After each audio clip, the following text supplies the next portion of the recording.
Welcome to another episode of My Weird Prompts, an AI-generated podcast featuring the random prompts of Daniel Rosehill as answered by a revolving cast of friendly AI characters.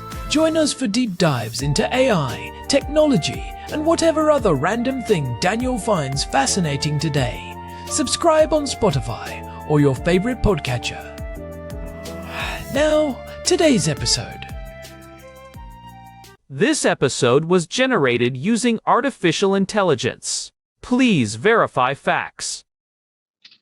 Hi there, Herman and Corin. So we've talked in previous episodes about the work of the intelligence community and cloud computing and security. And I remember coming across a story some time ago. According to Google here, it sounds like it might have been as long as a decade ago. It talks about a decade-long collaboration. But it was that AWS had created a cloud for the US intelligence community. And that really piqued my interest because when we are thinking about the work of the intelligence community, we covered this in some previous episodes actually about what you might call, I guess, standalone internets built for, on the one hand, operational technology or OT, and on the other for sensitive information. So we talked about how the US had created these basically parallel internets. They're built on the IP stack, but often physically separated at the physical layer, at the copper or fiber layer itself, or occasionally, and maybe less secret circumstances, actually brought across on mixed in with regular transmissions on fiber, but with secured by incredibly advanced encryption. But this concept of the intelligence community using a well-known public cloud provider was very interesting because you would assume that the CIA is operating according to the highest standards of data security. And the fact that they were able to reach some kind of a deal with AWS, whereby it's dedicated infrastructure, it's separated, it's secured, all the rest of it.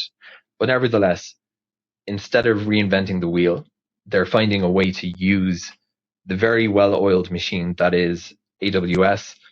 You could say GCP is also any of these things. These major companies have the provision of cloud infrastructure down to an art. So it seems to me like a very pragmatic move and also very significant in the sense that perhaps when we think about the work needed by organizations with exacting security requirements, that interesting to me, as I haven't seen inside of it, the CIA's cloud. Needless to say, that when you go into AWS and you create your S3 buckets and VMs, that familiar interface is what's actually provided. It's just backed by a totally different physical layer. So that's what I'd love to talk about, Herman and Corin. This collaboration between AWS and the CIA. I believe we've seen parallel or similar developments here in Israel, in which it sometimes through the lobbying efforts of anti-Israel activists that Microsoft and the Israeli government were collaborating in a similar manner. So Herman and Corin, this concept of major commercially available cloud providers rolling out products for governments and the intelligence community, how does that work in practice? It must be a major deal to, I'm sure financially it's a major deal, but also a major deal in the colloquial sense to ensure that extreme level of data security and federacy and separation of physical infrastructure is preserved to the most demanding requirements really in the world. Herman and Corin, let's talk about the ways in which governments and their intelligence agencies are using well-known major clouds to protect and transmit their information. Hey everyone, welcome back to My Weird Prompts. I am Corin, and I am joined as always by my brother, Herman Poppleberry, at your service. And man, do we have a deep dive for you today. Our housemate Daniel was actually listening back to some of our older episodes, specifically episode 217 where we talked about open source intelligence, and he sent us a voice note with a really pointed question. He was asking about the intersection of the massive commercial cloud providers and the intelligence community. Right, and it is such a fascinating topic because it feels like a total contradiction. On one hand, you have companies like Amazon, Microsoft, and Google that are the backbone of the public internet. They are designed for scale, accessibility, and sharing. And then, on the other hand, you have the intelligence community, where secrecy, isolation, and physical security are the absolute top priorities. Daniel was asking how these two worlds actually mesh in practice. How do you take a platform built for the public and make it secure enough for top secret government data? It is the ultimate engineering challenge, Corn. And it is not just a hypothetical one anymore. We are talking about multi-billion-dollar contracts that have fundamentally reshaped how spy agencies operate. If you look back to about 2013, that was really the watershed moment. That was when the Central Intelligence Agency signed a $600 million deal with Amazon Web Services to build them a private cloud. At the time, it was revolutionary. People were asking, wait, you're going to put the nation's secrets on the same platform that hosts Netflix? I remember IBM actually protested that contract, arguing that a public cloud provider couldn't possibly meet the security requirements. But the CIA stuck with Amazon, and it changed everything. Exactly. And I think that is the first big misconception to clear up. When we talk about the intelligence community using AWS or Azure, they're not just logging into the same website we use. It is not like there is a secret folder in the standard AWS management console labeled top secret. Herman, you have been digging into the architecture of this. What does the physical reality of a government cloud actually look like in early 2026? It is all about the concept of air gapping and physical separation. In a standard commercial cloud, you have what we call multi-tenancy. Your data might be sitting on the same physical hard drive or being processed by the same CPU as a dozen other companies. They are separated by software, by what we call logical isolation. But for the intelligence community, logical isolation is not enough. They require physical isolation. For the top secret regions, we are talking about data centers that are physically disconnected from the public internet. There is no wire, no fiber optic cable, no wireless signal that connects these servers to the outside world. They are often built in undisclosed locations, sometimes inside reinforced bunkers or what the military calls sensitive compartmented information facilities, or SCIFs. I have always loved the idea of an SCIF. It sounds like something out of a Bond movie. But these are real facilities, right? Shielded against electromagnetic interference with their own power grids and water supplies. Absolutely. They are designed to prevent what is called tempest leakage, where someone could theoretically intercept the electromagnetic radiation from a computer monitor or a keyboard and reconstruct what is being typed. These facilities have incredibly strict biometric access controls. We're talking about iris scans, palm vein mapping, and multi-factor authentication that would make your head spin. And it is not just one big room. Within these data centers, you have different zones for different classification levels. The secret region is physically separate from the top secret region. That is incredible. So, when an intelligence analyst logs into their cloud, they are on a completely parallel version of the internet. We have discussed these standalone internets before, like SIPRNet or JWICS, but this is like taking the entire suite of modern cloud tools, the machine learning models, the massive databases, and dropping them into that isolated environment.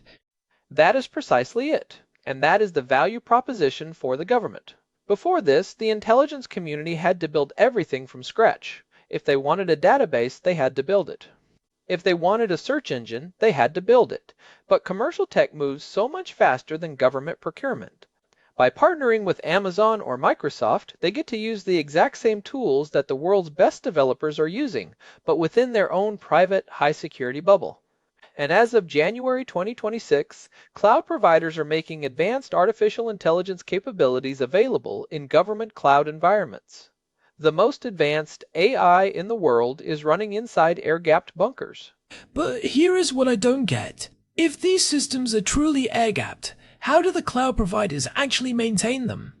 How do you push a software update or a security patch to a server that has no physical connection to your main network? You can't just hit update and wait for the progress bar. That is where it gets really interesting and, frankly, quite tedious for the engineers involved. They use what are called cross-domain solutions. Imagine a digital airlock. When a software update needs to move from the low side, which is the unclassified commercial side, to the high side, which is the secret side, it has to go through a rigorous inspection process. Sometimes this involves a physical transfer of media, like a secure drive being hand-carried into a facility by a cleared courier.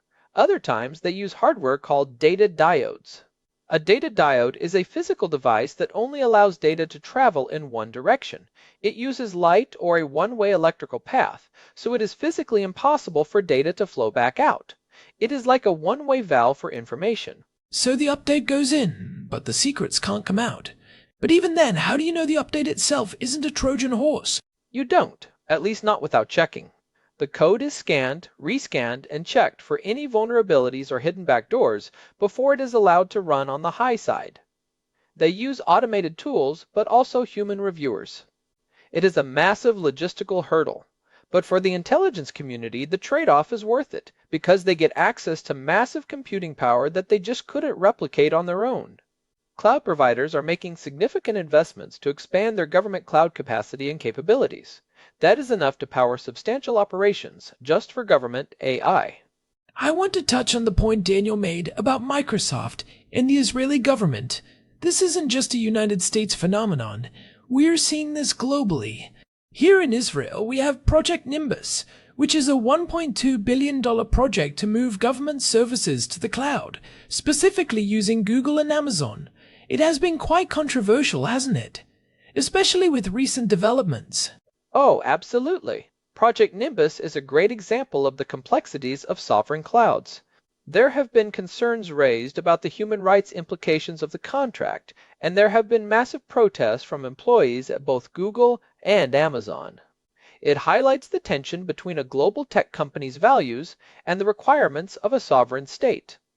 When a government moves its data to a commercial provider, there are huge questions about data sovereignty. Even if the data center is located physically within Israel, what happens if the company is headquartered in the United States? Which laws apply? What happens if there is a political disagreement and the provider decides to cut off access? Right, and that leads to the concept of the sovereign cloud, which seems to be the big trend for 2026. Governments are now demanding that these companies provide not just security, but total autonomy. They want the cloud to be operated by local citizens who have undergone local security clearances. They want the encryption keys to be held exclusively by the government, so even the cloud provider cannot see the data. We are seeing this with the AWS European Sovereign Cloud that just launched in Germany. It is physically isolated from the global AWS network and operated entirely by EU residents. And the cloud providers are bending over backward to meet these requirements because the contracts are so lucrative. Microsoft has their cloud for sovereignty, and they use local partners like Blue in France to ensure the infrastructure is operated by local entities. Oracle is doing the same with their EU sovereign regions in Frankfurt and Madrid. It is a total reversal of the old power dynamic. In the past, the government held all the most advanced technology. Think about the early days of the internet or GPS. It started in the military and then trickled down to the public. But now, it is the opposite. The most advanced artificial intelligence and data processing tools are being developed by private companies, and the government is the one trying to catch up. You are spot on, Herman. It creates this weird situation where the intelligence community is essentially renting their infrastructure from a private company. Now, to be clear, they aren't renting space on a public server. They are paying the company to build and maintain a private version of that infrastructure. But the intellectual property, the software that runs the cloud, still belongs to Amazon or Microsoft. So, what happens if there is a major security flaw found in the underlying code of AWS? If it is discovered on the commercial side, does that mean the secret side is also vulnerable? That is the nightmare scenario. And it is why the security audits for these government clouds are so intense. Most people don't realize that when a company like Microsoft provides a top-secret cloud, they aren't just providing the hardware. They are providing a massive team of cleared personnel who do nothing but monitor that specific environment. But you are right. If there is a zero-day vulnerability in the core hypervisor code, the software that allows multiple virtual machines to run on one physical server, that could theoretically be exploited on both sides. This is why the concept of confidential computing is so important now. It uses specialized hardware like Intel SGX or AMD SEV to create a secure enclave in the processor. Even if the operating system is compromised, the data inside that enclave remains encrypted while it is being processed. I remember we touched on this a bit in episode 361 when we were talking about unified AI workspaces. The more we centralize our data into these massive cloud platforms, the bigger the target becomes. For a foreign intelligence service, breaking into a commercial cloud provider is like finding the keys to the kingdom. Herman, how are they handling the multi-cloud aspect? I know the Pentagon moved away from that winner-take-all JED, I contract. Right, the JED. I-contract was canceled and replaced by JWCC, the Joint Warfighting Cloud Capability. That one is a $9 billion deal split between AWS, Google, Microsoft, and Oracle. And just this month, the Pentagon announced they are gearing up for JWCC Next, which is expected to be even bigger and focus on third-party marketplaces. They want to be able to move their workloads between different clouds to ensure they always have the best price and the latest features. It is about resilience. If one provider has a massive outage or a systemic security breach, you aren't completely dead in the water. It is not just about storage, though. It is about the analytics. Imagine you are an intelligence agency and you have petabytes of satellite imagery, intercepted communications, and human intelligence reports. If that data is sitting in a bunch of disconnected legacy servers, it is almost useless. But if you put it all into a unified cloud environment, you can run massive machine learning models across all of it simultaneously. You can find patterns and connections that a human analyst would never see. That is the real power. It is the ability to turn a mountain of noise into actionable intelligence in near real time. And that requires the kind of scale that only companies like Google or Amazon can provide. I mean, think about the sheer number of GPUs needed to train a modern large language model. No single government agency is going to have a data center that can compete with what the big three cloud providers are building. And that brings us back to Daniel's question about how this works in practice. One of the most critical components is identity and access management. In a normal company, you might use two-factor authentication. In the intelligence community, it is way beyond that. They use something called attribute-based access control. It isn't just about who you are, it is about where you are, what device you are using, what time it is, and what specific project you are cleared for at that exact moment. The cloud allows them to enforce these rules with incredible precision. So, if I am an analyst and I am cleared for Project X, the cloud will only show me the data for Project X. Even if Project Y is sitting on the same server, it is cryptographically invisible to me. But I want to go back to the physical infrastructure for a second. We mentioned air gapping, but what about the supply chain? If I am the CIA, how do I know that the servers Amazon is putting in my secret data center don't have a hardware backdoor installed during manufacturing? We have seen allegations of tiny chips being added to motherboards in the factory before. That is a massive concern, and it is why the supply chain security for these contracts is so rigorous. We are talking about what they call a trusted supply chain. Every single component, from the motherboard to the smallest chip, is tracked from the moment it is manufactured. They often use specialized facilities where the hardware is assembled by cleared personnel. In some cases, the government might even specify that certain chips have to be manufactured in specific, trusted foundries. If you can't trust the silicon, you can't trust the system. And that is why the intelligence community is so involved in the design phase of these cloud products. They aren't just buying off the shelf, they are collaborating on the specifications. So, let's talk about the actual migration. If you are a government agency with decades of legacy data on old mainframes, how do you actually move that into a modern cloud? It sounds like a nightmare. You can't just upload 100 petabytes over a standard fiber line. It is a nightmare. It is often called the lift and shift problem. But for the intelligence community, they try to avoid just lifting and shifting. They want to refactor their applications to be cloud native. This means breaking big, clunky programs into microservices that can scale up and down as needed. And to get that data into the cloud, they use some pretty extreme methods. Have you ever heard of the AWS snowmobile? Is that the literal truck? Yes. It is a 45-foot-long ruggedized shipping container pulled by a semi-truck. It can store up to 100 petabytes of data. They literally drive the truck to the agency's data center, plug in a massive fiber optic cable, load up the data, and then drive it to the cloud data center. For the intelligence community, they have specialized versions of these devices that are even more secure, with armed guards and GPS tracking. It is peak my weird prompts. The most advanced cloud technology in the world still sometimes relies on a literal truck full of hard drives. It is like that old saying, never underestimate the bandwidth of a station wagon full of tapes hurtling down the highway. A truck can move 100 petabytes in a few days, whereas even the fastest fiber optics could take months. So, we have talked about the physical security, the air gapping, the supply chain, and the migration. But what about the people? You mentioned cleared personnel. How does a company like Microsoft manage thousands of employees who have top secret clearances? That must be a human resources nightmare. It is a huge hurdle. These companies have had to build entire divisions that operate like mini intelligence agencies.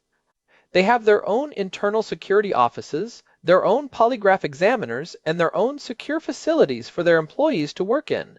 It has actually led to a bit of a brain drain from the government. If you are a talented engineer with a high-level clearance, you can make a lot more money working for a cloud provider than you can working for the government. It creates this revolving door between the intelligence community and big tech. And it means that the culture of these companies is slowly changing. They are becoming much more aligned with national security interests than they were 20 years ago. It is a delicate balance. They want the innovation of the private sector, but they need the loyalty and secrecy of the public sector. I am curious, Herman, where do you see this going in the next 5 to 10 years? Are we going to see a world where there is no such thing as a government data center and everything is just a private region of a commercial cloud? I think we are headed that way for almost everything except the most sensitive, core, tactical systems. The efficiency gains are just too high to ignore. But I think we will also see a move toward the tactical edge.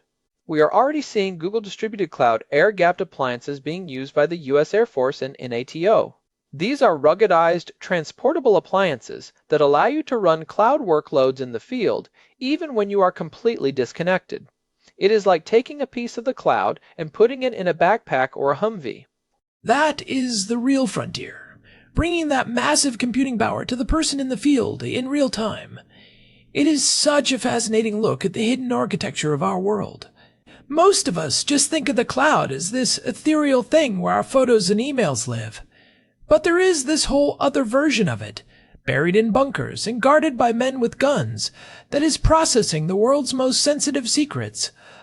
It is the ultimate manifestation of the phrase, knowledge is power. And in the 21st century, power is measured in flops and terabytes. I think we have given Daniel a lot to chew on. It is a complex topic, but the key takeaway is that the extreme security of these systems isn't just about better passwords. It is about a fundamental reimagining of how hardware and software interact, and a massive investment in physical isolation. Before we wrap up, I want to pivot to some practical takeaways.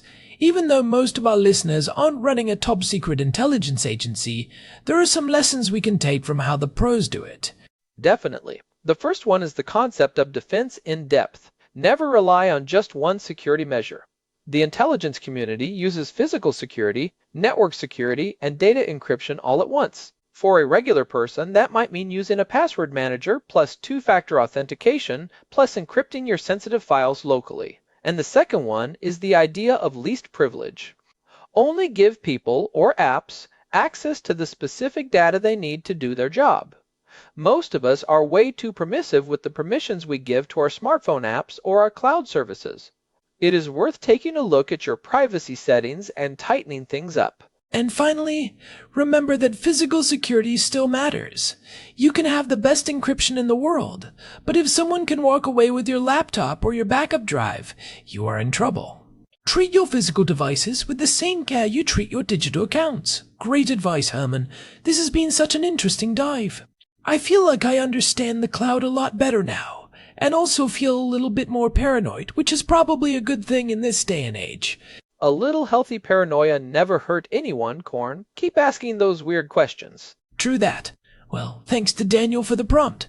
If you are enjoying my weird prompts, we would really appreciate it if you could leave us a review on your favorite podcast app. It really does help other curious minds find the show. You can find all our past episodes, including the ones we mentioned today, on Spotify and at our website, myweirdprompts.com. We have an RSS feed there and a contact form if you want to send us your own weird prompts. We have some really cool topics lined up for the coming weeks, so stay tuned. We will be diving into everything from the history of synthetic biology to the weird world of deep-sea acoustics. I can't wait for that one. The ocean is full of even weirder stuff than the cloud. All right, I think that is a wrap for today. Until next time, keep asking those weird questions. See you next week. Bye, everyone. Take care. And remember, if you see a 45-foot truck parked outside a government building, maybe don't ask what's inside. Unless you have a top-secret clearance, of course. Of course. Bye. Take care. This episode was generated using Gemini Flash 3. Text-to-speech engine was Chatterbox Turbo.